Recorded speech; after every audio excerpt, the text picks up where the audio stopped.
രവി ഇങ്ങ് വാ വാ ഇരിക്ക. അങ്ങോട്ടിരിക്കട. ആ, ഞാനൊരു കാര്യം ചോദിക്കട്ടെ? എന്താ? നിന്റെ ചേച്ചിയെ ഞാൻ കെട്ടട്ടെ? വേണ്ട വേണ്ട, ചേച്ചിയെ മാധവേട്ടൻ കെട്ടിക്കോളൂ. അതെന്താ ഞാൻ കെട്ടിയാല്? നിങ്ങളൊരു വയസ്സനല്ലേ? ഓ, ചേച്ചിയെ കെട്ടാൻ വന്നിരിക്കുന്നു. ഞാനൊരു തമാശ പറഞ്ഞതാ കേട്ടോ. നീ അത് അച്ഛനോടൊന്നും പറയണ്ട. വയസ്സനാണ് പോലും. എന്നാ പറയാനാ?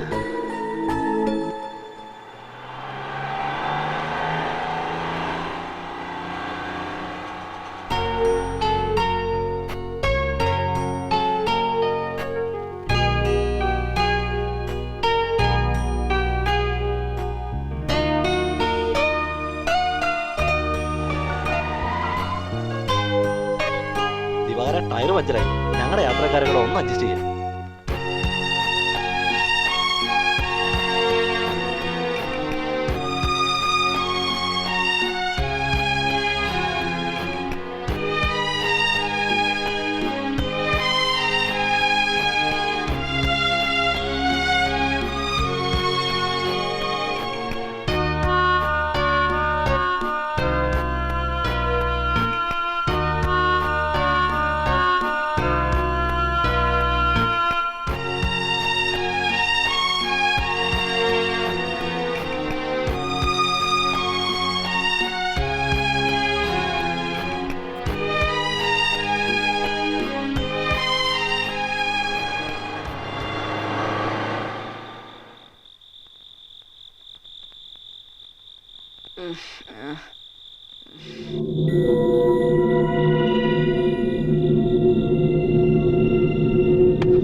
ഇവിടെ ഒന്നും ആരും ഇല്ലല്ലോ മോളെ. ഇവിടെ കട്ടുകൊണ്ടുപോയി എന്തിരുന്നിട്ടാ ഒക്കെ അങ്ങനെ തോന്നലാവും. ചില ഒന്ന് കിടക്ക്. അവൾക്ക് തോന്നിയതാവും, പോയി കിടക്കാൻ നോക്കടാ. മുമ്പ് ഒരിക്കലും ഇവിടെ കള്ളം കയറിയിട്ടില്ലല്ലോ അച്ഛാ.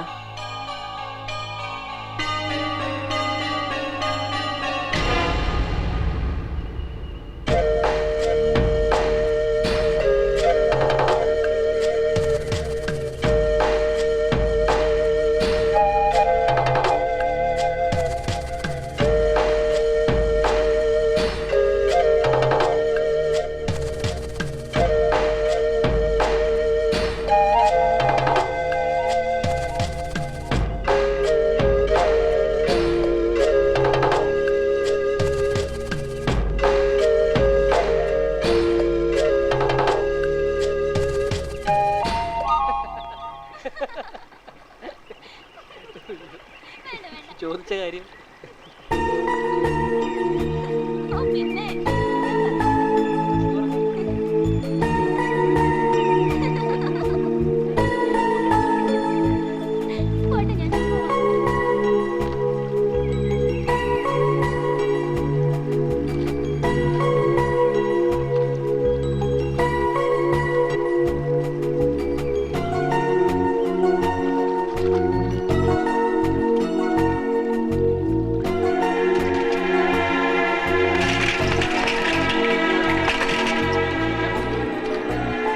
എന്ത് പോകത്തിനാ നിങ്ങൾ ഈ കാണിച്ചേ?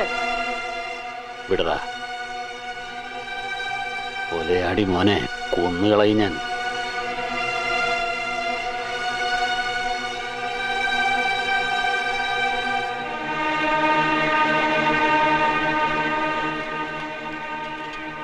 എന്തു പറ്റി മാധവേട്ടാ?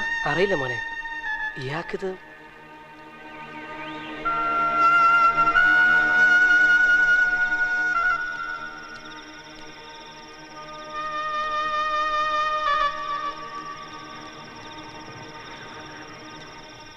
പഞ്ഞിക്കാരനെ കുറിച്ച് ചില സൂചനകൾ കിട്ടിയിട്ടുണ്ട്.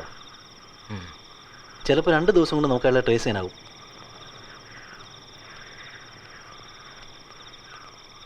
ആരോ വരുന്നുണ്ട്. നിങ്ങൾ മാറിക്കോ. മാറിക്കൊള്ളൂ. ദേവാ മോനെ,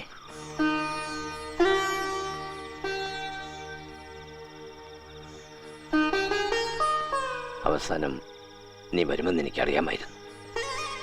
മോനെ, ഇത്രയും നാൾ നീ എവിടെയായിരുന്നെന്ന് ഞാൻ ചോദിക്കുന്നില്ല, സുഖമാണോ എന്ന് ഞാൻ ചോദിക്കുന്നില്ല. എനിക്കറിയേണ്ടത് ഒന്ന് മാത്രം, വന്നിട്ട് ഇതുവരെ എന്തേ വീട്ടിലേക്ക് വന്നില്ല? അപ്പോ ഞാൻ ഭയന്നത് തന്നെ കാര്യം. അയാളെ മാത്രം നീ തേടി വന്നതാ അല്ലേ കുട്ടി? എൻ്റെ മോനെ, നിന്റെ അച്ഛൻ്റെ സ്ഥാനത്ത് നിൽക്കേണ്ട ആളായോണ്ട് പറയുക, വീണ ചോര വീണു. ഇനി അതിൻ്റെ കണക്ക് എണ്ണി തീർത്താൽ പോലും നീ ഒന്നും നേടുന്നില്ല. നഷ്ടപ്പെട്ടവരെ അതുകൊണ്ട് നമുക്ക് തിരിച്ചു കിട്ടില്ലല്ലോ.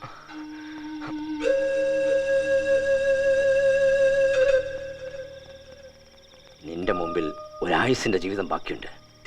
ആരുമില്ലാന്ന് തോന്നലും നിനക്ക് വേണ്ട. നീ ജീവിതത്തിൽ എന്താണെങ്കിലും നിന്നെ സ്നേഹിക്കാനും നിനക്ക് സ്നേഹിക്കാനും ഞങ്ങൾ ചിലരൊക്കെ ഉണ്ട് ഇവിടെ.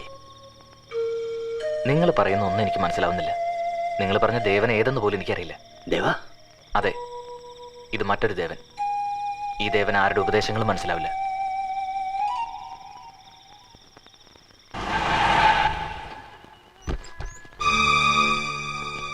ഇവിടെ എവിടെ കണ്ടെന്നാ നിങ്ങൾ പറഞ്ഞത്? ദാ അവിടെ.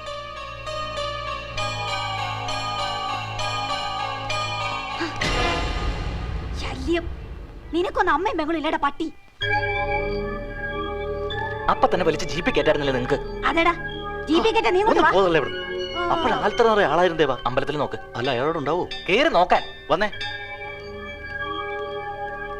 ദേവേട്ടാ,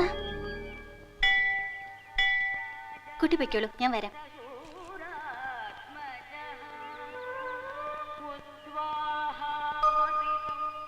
ഓർമ്മയിലൊന്നും ഞാനില്ലെന്ന ചോദ്യം നന്നായി. പക്ഷേ അതിന് ഉത്തരം പറയാൻ ദേവേട്ടന് ഒട്ടും സമയം തന്നില്ല. എന്റെ കാര്യം പോട്ടെ, പക്ഷെ അച്ഛനെ വേദനിപ്പിച്ചാൽ എനിക്ക് പരാതിയുണ്ട്. എവിടെയാണേലും ദേവേട്ടൻ സുഖമായിട്ടിരിക്കണേന്നായിരുന്നു ഇന്നും അച്ഛന്റെ പ്രാർത്ഥന. അതുകൊണ്ടാ ഉപദേശിക്കാൻ ഇറങ്ങി പുറപ്പെട്ടത്. പക്ഷെ ദേവേട്ടനെ സ്നേഹിക്കുന്നവരുടെ വേദന മനസ്സിലാവില്ല അല്ലേ? മറ്റുള്ളവരുടെ വേദനയെ കുറിച്ചൊന്നും എനിക്കറിയില്ല. എന്റെ വേദനയാണ് 12 വർഷങ്ങൾക്ക് ശേഷം തിരിച്ച് ഇവിടെ തന്നെ എന്നെ എത്തിച്ചത്. അത് നിങ്ങൾക്ക് മനസ്സിലാവില്ല, കാരണം നഷ്ടപ്പെട്ടതൊന്നും നിങ്ങൾക്കല്ലല്ലോ. ദേവേട്ടാ, ദേവി ഇതത് മാത്രം പറയരുത്. ഒന്നേ ഞാൻ പറയുന്നുള്ളൂ, ആരും വഴി തടയാൻ വരരുത്. എന്നെ എന്റെ ലക്ഷ്യത്തിനുട്ടേക്കും. അയാൾ അതിലുണ്ട്.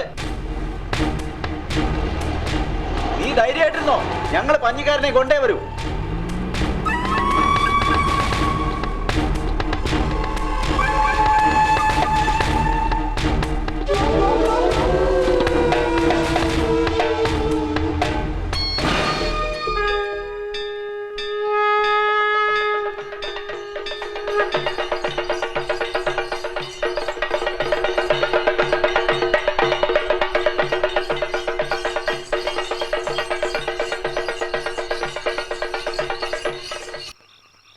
നീ എന്നാടാ പോയി കാണിക്കുന്നേ? അതിലിനി ഒരു ഉണ്ടേ ബാക്കിയുള്ളൂ, അത് വെറുതെ പാഴാക്കണ്ട. മാമ, ആ. ദേ ഒരു മുയൽ. എവിടെ? അയ്യേ, അത് കുരുങ്ങി കിടക്കുകയല്ലേടാവേ.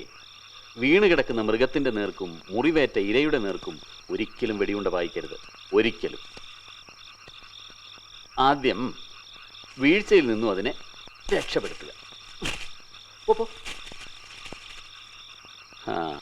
എന്നിട്ട് ദാ അത് സർവശക്തിയും എടുത്ത് ഓടുമ്പോൾ മാത്രം ഇങ്ങനെ അതിൻ്റെ ഒരു സുഖം, ഹരം.